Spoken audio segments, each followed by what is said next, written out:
The miracle-working power manifested through spiritualism will exert its influence against those who choose to obey God rather than men.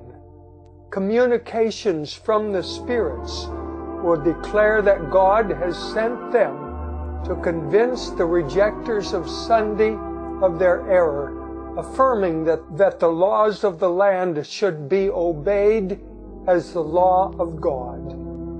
They will lament the great wickedness in the world and second the testimony of religious teachers that the degraded state of morals is caused by the desecration of Sunday. Great will be the indignation excited against all who refuse to accept their testimony.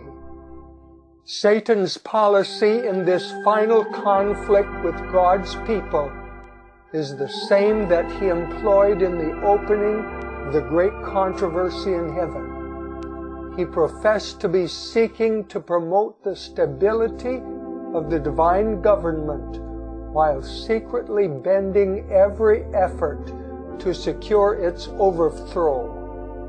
And the very work which he was thus endeavoring to accomplish, he charged upon the loyal angels. The same policy of deception has marked the history of the Roman Church. It has professed to act as the vicegerent of heaven, while seeking to exalt itself above God and to change His law. Under the rule of Rome, those who suffered death for their fidelity to the gospel were denounced as evildoers. They were declared to be in league with Satan, and every possible means was employed to cover them with reproach, to cause them to appear in the eyes of the people and even to themselves as the vilest of criminals. So it will be now, while Satan seeks to destroy those who honor God's law. He will cause them to be accused as lawbreakers, as men who are dishonoring God and bringing judgments upon the world. God never forces the will or the conscience, but Satan's constant resort to gain control of those whom he cannot otherwise seduce is compulsion by cruelty. Through fear or force, he endeavors to rule the conscience and to secure homage to himself.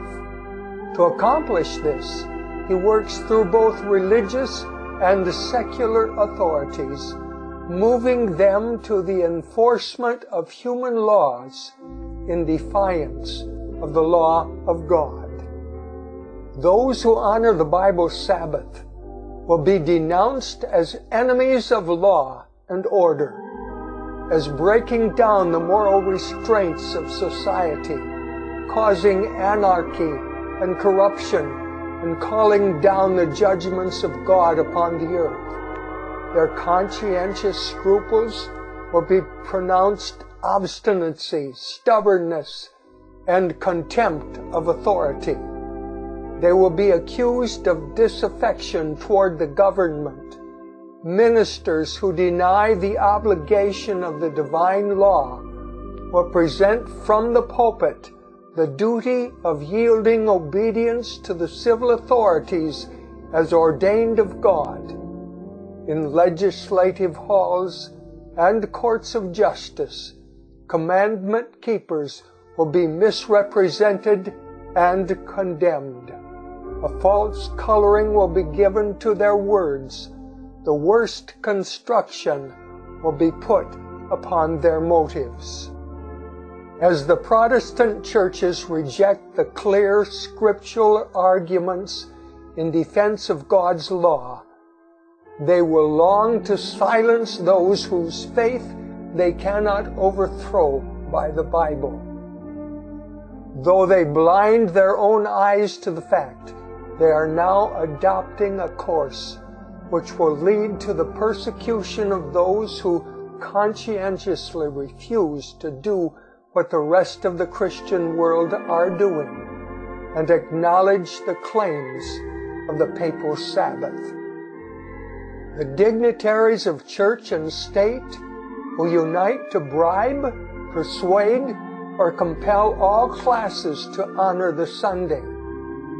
The lack of divine authority will be supplied by oppressive enactments. Political corruption is destroying love of justice and regard for truth.